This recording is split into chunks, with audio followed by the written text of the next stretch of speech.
Good afternoon. My name is Timothy Saunders. It's October 7th.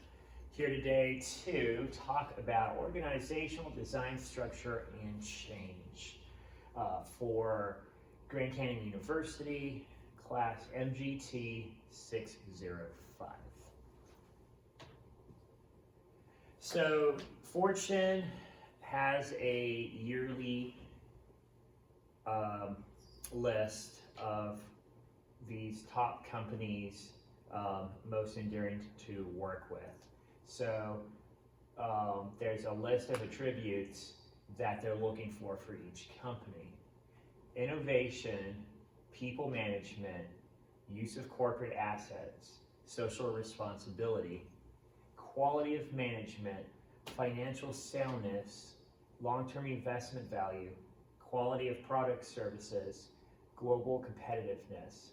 So what they'll do is they'll rack and stack all these companies, they'll assign values to it, and that determines the score each company gets.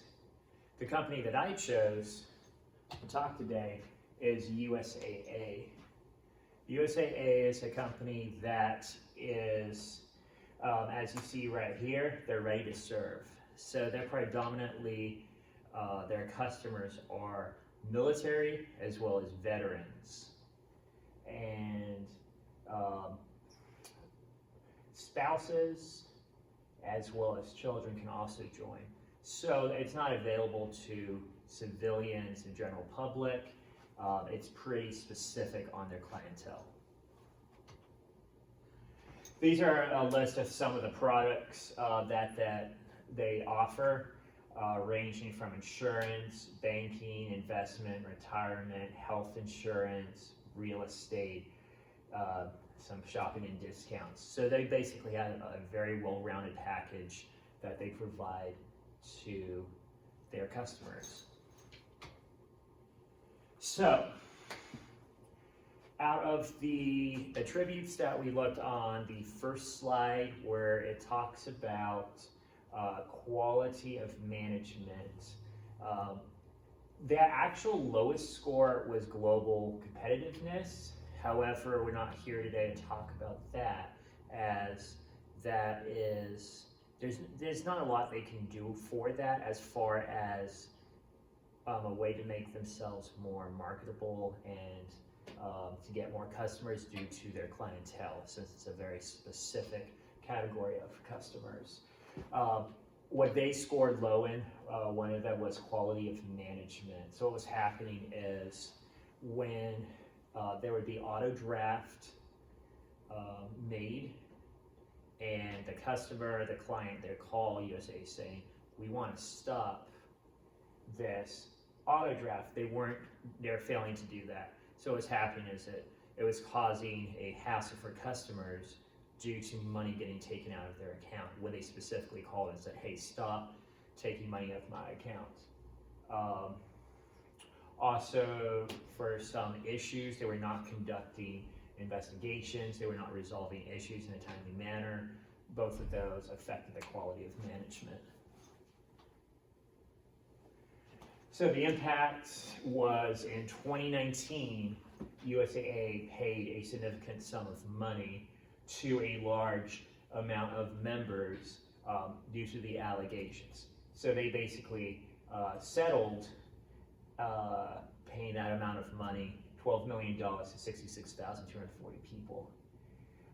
They settled with the Consumer Financial Protection Bureau, and that was it so far for that, for their quality of management issues. If they hadn't settled, there'd probably be a lot more bad publicity. People would talk, customers would talk to other customers saying, hey, don't be with USAA, go to a competitor, go to Navy Federal, go to one of the other civilian banks, Bank of America, Chase, Morgan, etc. So also, one of the benefits and disadvantages for USAA, it's a benefit for them as it's less costs on paying for real estate, is there's no physical locations as far as where customers can walk up to a bank.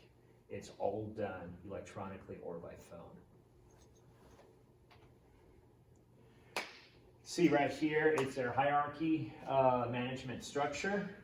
You have at the top, board of directors, then the president and CEO, and then it filters down into area of responsibility. So they have a hierarchy management structure. It was founded, USA was founded in 1922 by 22 military officers. They all got together. They're like, hey, let's insure each other's vehicles. We'll save money that way. And then, since then, almost 100 years later, here we are, USAA being this huge company. It's run by 10 members in the executive council, and there are 18 members for the board of directors.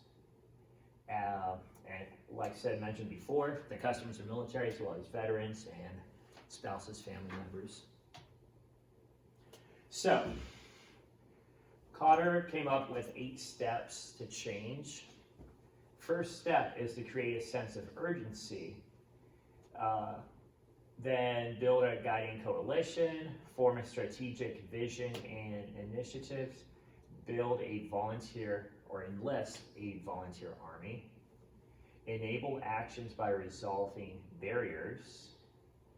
Then, my eyes are sort of bad, let me come over here.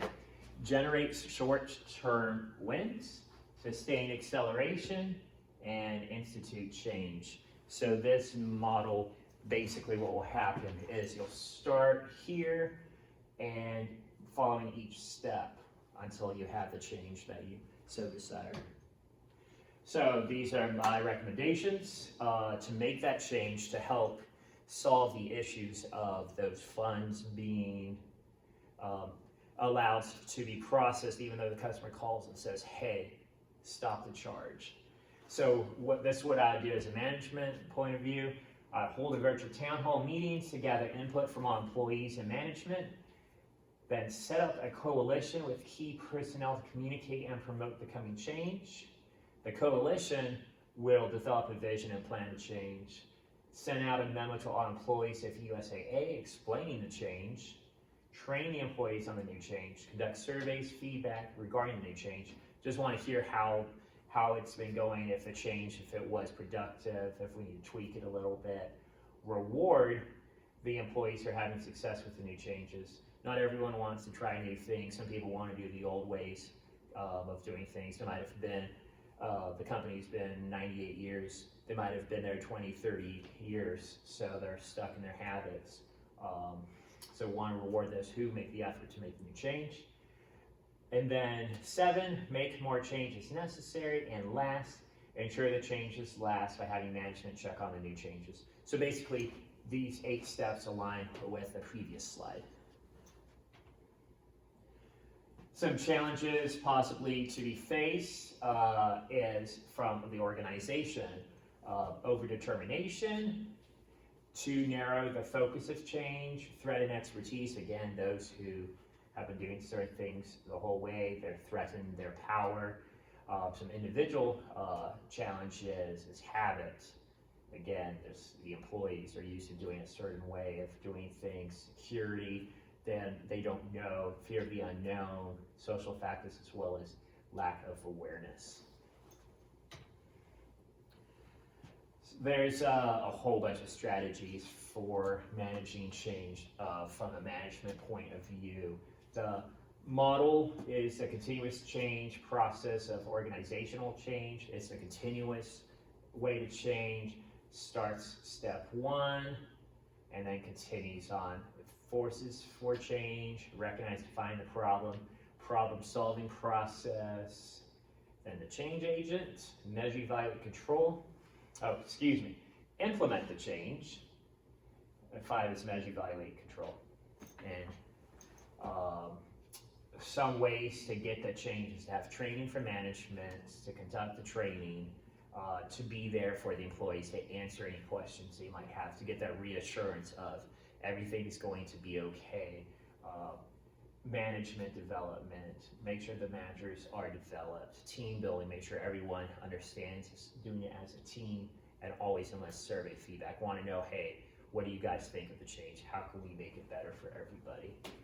Those are some strategies for managing the change. And USAA, there's so many different articles on what they do, how they give back to the community. They definitely employ conscious capitalism. They got that conscious leadership where basically the employees want to look up to the leaders. A lot of them are retired admirals, generals. They are people who did great in one career. Now they move to corporate side to work for USAA with shareholder orientation. They have that culture of helping people, and it's for a higher purpose. They're there to help those in the military, those who are out on the field in the middle of nowhere serving the country. So just as an example, they donated $30 million to nonprofits responding to COVID-19. And they've given back millions of dollars on a yearly basis to help those who need help. These are the references that were used in generating this presentation. And lastly, any questions? Well, thank you so much for your time. Have a good day.